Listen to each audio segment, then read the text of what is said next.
Yan, samahan nyo ako guys at tingnan natin, kilalanin natin ang pamilya ni Tatay Nestor. Isa po ito sa mga tinutulungan ni Uragon Honey. At yan, nakasama na din po ako dito sa pagbabalag dito ni Uragon Honey kay Tatay Nestor. So, hindi ko ngayon kasama si Uragon Honey po kasi meron din siyang pamilyang tinutulungan sa ngayong oras. Nestor Billete, ang pangalan ko. Ilan na po tatay ang anak mo? Pansiyom na yan eh. Siyam na po. Oo. Pang siyam yung buntis po. Buntis siya. Ikaw, anong pangalan mo? Christian po. Ha? Christian. Christian? Yep. Ilang taong ka na? 15. 15. Ikaw? Raymond Billete po. Ha? 13 po. Ano pangalan mo? Raymond Billete Raymond. po, Yan, si 13. Raymond. Raymond. Anong pangalan mo, bebe? Trixie Billete. Trixie. Pero ang edad ka ni Raymond? 4. Ay, apat po. 4. Ikaw? Joseph. Si Joseph. Ano nang edad mo? Ilan ang edad mo? 11. Ito, Michelle po. Michelle. Ilan na po ang edad mo? 8 po. 8 na. Ito, Joshua. si Joshua. Lalaki to? Kala ko babae. Lalaki. Ilan na po ito? Magdadalaw. Sino ang birthday? Ikaw, December 24. Yan, advance happy birthday. Ano to, sinaing? Raymond? Sinap na yan? Po. Ininit na tubig? Wala kayong takore? Wala kayong takore? Wala. So yan guys, wala silang takore. Ano pa? Ito lang, kawali lang. Ano? Tapos maliit na kaldero. Ano pa? Kaldero malaki. Itong saingan nyo dyan kayo nagsasaing. Sige, wala pala kayong takore. Saan kayo umiigib ng inumin Tatay Nestor? Sa puso doon sa bahay namin doon sa malayo eh. Dadayo ka pa. Okay lang ba makipasok dito sa ano nyo? Papasok ako dito. Ito si Uragon na nagpa-simento nito. Pati ang katre. Ako ang nagawa. Oo. Nagawa kasi walang pambayad. Inunoy ko na lang. Ikaw na naggagawa. Pero galing yung materials kay Uragon Hanay. May nataraga isang buko lambing. Sabi ko ikanak ko lang dito. So ito guys yung bahay ni Tatay Nestor. Gawa sa kawayan at pawid. Ito may isang yero din. May naligaw na isang yero.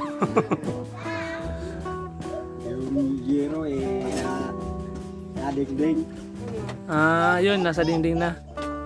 5 taon ding, 5 yero.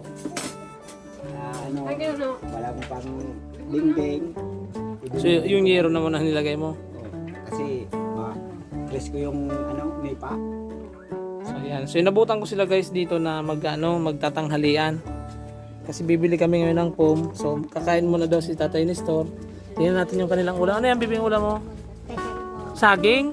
Na? Sarap yan. Ginisa. Ginisang saging. Ito yung ulam nila guys. Oh. May puso pa. Nilagyan nyo ng puso. Tingnan ko lang ha. So ito guys yung ulam nila. Ginisang saging na may sahog na ano to? Tuyo. Tuyo. Yan, may sahog na tuyo.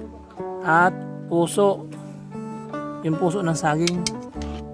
Yan, meron pang panimplang toyo. Sige, tikman natin yan. Okay lang ba makikain ako dito?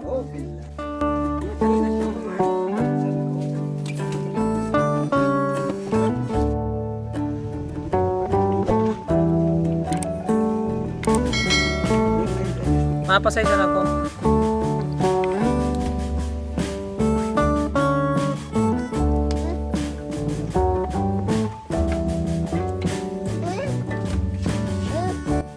Pagdating ko dito, saktong kakain na sila. Dito lang kayo laging kumakain sa... Kagabi doon na. So wala kayong lamesa tatay? Wala pa eh. Yan, wala kayong lamesa. Sana may lamesa kayo dito, ano? Tikman natin tong saging. Sino nagluto? Tatay mo? Harap? Pwede pala to? Gagawin ko din to, Nestor. Pero pwede to, lagyan ng gata. Oo, masarap po yan. Garo naman sa napakro kung sa Bicol ano. Pero ito kasi guys, ginayat ng maliliit yung saging, maninipis. Ayan. Sarap. Ito may supas ka dyan. May tinapay ka.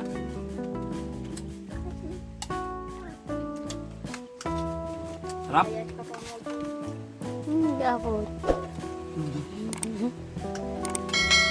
Yan, masarap mga kahabi. Kain muna kami. Diyan muna kayo. Kain lang kami ha.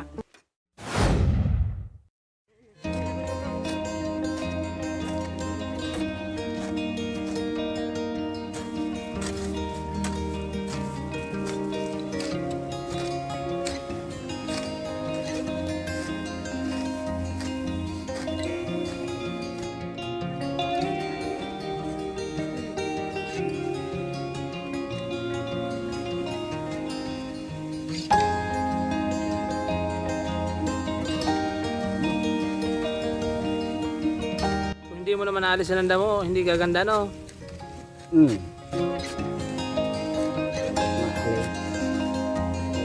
May na-harvest na ba kayo dito sa pitsay niyo? Mayroon na. Kaunti pa lang. Kasi hindi sarabay. Dami man namamatay. Kasi tag-ulan ngayon. Oo, raso ba init. Di ba tatay pag tag-ulan, mahina yung pitsay? Oo. Pero pag ganyan na ano, dapat hindi inaalisan gayo ng damo. Pero ano, yun tumbabaga. Poon. Pag mas maganda din man may Tapos konting ano, pag maulan na masyado dilo pa siya, mapuputik. Nalagyan yung ugbos. Dapat may damo siya. kahit kaunti para hindi magtilamsik yung putik sa ugbos. Sa ugbos Namamatay ng pitsay. pag nainit. Naglulus yung pag nainit kaya namamatay. namamatay yung pitsay. Nagtatransfer, warak lang talaga.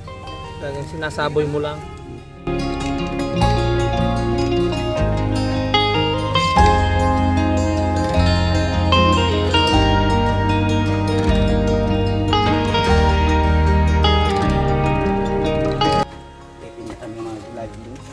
Magtitinda kayo ngayon? Dahil nag-aayos ako yung yung papag kasi yung pinsan ko, yung kinakapatid ko, nag-offer man na magtanong daw ako duman. Saan ka magtitinda? Duman baga sa may welcome.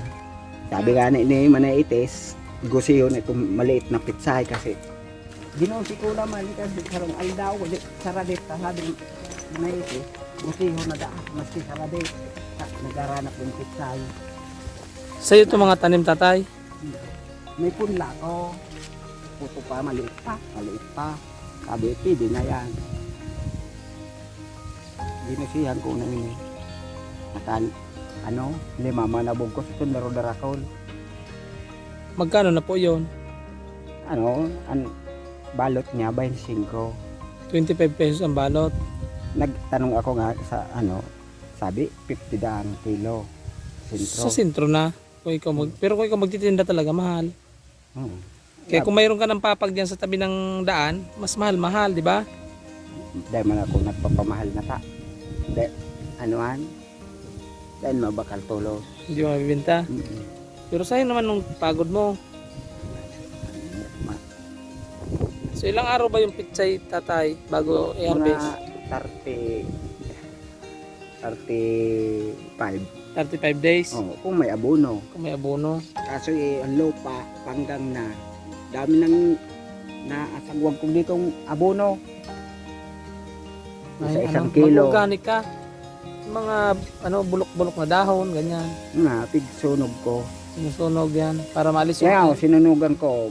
So, kinakailangan mong ialisin yung acidic na kasi yung lupa. So, kailangan talaga. Lagyan mo ng abo. Tingnan mo. Inalis ng acidic. Maganda ang tubo. Pero maliliit pa siya. Nilagyan mo ng sinunog na damo. So yan, pwede mong simulan sa ano, sa mga bulok-bulok na ano, yung tae ng mga kalabaw, mga bulok na dayami. So pwede mo yang ano dyan. Tapos yun, sinunog na ano, dayami. Pwede mong ilagay dyan yung sinunog na dayami. Kasi yung abo, nakakapag-neutralize ng ano yun ng lupa para maalis yung acidic na content ng lupa. O meron na pala tong habuhab. Yan o, meron ng mga tanim. Isinabuwag mo lang yung pitsay. Hindi ko na, hindi. Yan o, direkta na. Yan guys o. Tapos, So, kumusta naman po? Meron ka po bang pambili ng, may sprayer ka po ba dito? maliit lang yung sa kamay. So, yan. Mabuti yan kasi Nakita ko kasi tatay, masipag ka magtanim. So, kung may magbibigay sa'yo ng sponsor ng sprayer na maganda, okay lang ba? mabuti nga eh. Ayan, mga kahabi. So, sana po ay may mag-sponsor kita tayo Nestor ng gamit sa pag-agrikultura. Kung pwede po, kung ano, kasi yung yung asada ko eh sira na. Kung pwede, pwedeng may bibigay sa akin, eh, maraming salamat sa akin yun. Kasi wala akong araro, eh, kamay lang ang ginagamit ko eh. Kasarol, pala. Pero ngayon bibigyan na kitang 5 kilo galing sa akin. Okay lang? O, sige. Salamat. Bibigyan kitang 5 kilong abono para dito sa pitsay mong ito. Oo. Nestor, ano yan? Dami. Ito yung isa sa mga sideline mo pa. Anong ginagawa mo dito? Yan yung nabibili sa market ng mga ready to nalutuin na gabi. Katos pa to. Yung Sampo. balot-balot. 10 piso yata isang Oh. balot.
Nakabili pa kami ng bigas, tapos yan, nanay, mayroon kayong ulam, meron dyan manok, adobohin natin.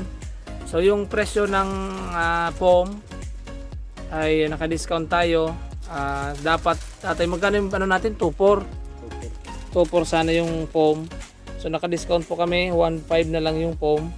Kaya yung pinadala ni Sir Adonis para sa isang foam na 2,433. Nakabili pa po kami ng bigas, ng pangulam at ng tinapay, at yan meron pang banig. So yan, salamat po Sir Adonis. Maraming salamat po Sir Adonis po. Kung wala kayo,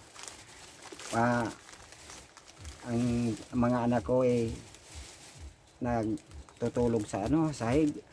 Maraming salamat po. Sana po madami pa kayo kung matutulungan po. Yun lang po masasabi ko.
Sakit sa ano, likod.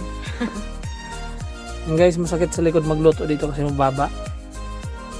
So yan na yung ating adobo. Pag naluto yan, meron na silang ano, pang ulam. So yan guys, yung kanilang solar. Isahan lang, ano, pailaw daw, ano, Raymond? Dahil gagana. Ah, yan. So maliwanag din yan tayo paggabi. Maliwanag man. Dito lang sa loob. Sa loob. Isang bumbilya lang, ano, ito lang. So yan guys, sana ano, mabigyan natin sila nung solar light na tulad ng binigay natin kay Tatay Bito. Tatay Nestor, ito pambili ng abono. Salamat. Salamat maray sa imo. Kaya ano?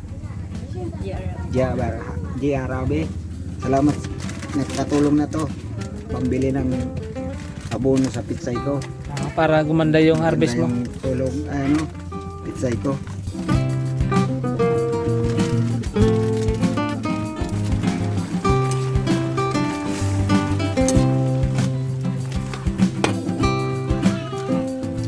Ubos baga.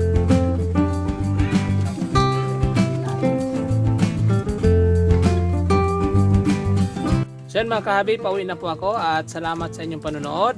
Yan, shoutout sa ating mga sponsors, Sir Adonis ng Amerika. Salamat sa iyong pinadalang tulong kay Tatay Nestor. Sana po ay pagpalain po kayo ng Diyos nang bumalik sa inyo ng doble ang blessing na naibigay ninyo kay Tatay Nestor. So salamat po Sir Adonis ng Amerika. So sa mga hindi pa nakasubscribe sa aking YouTube channel, please subscribe and like our videos mga kahabi. Wala kayo nanonood.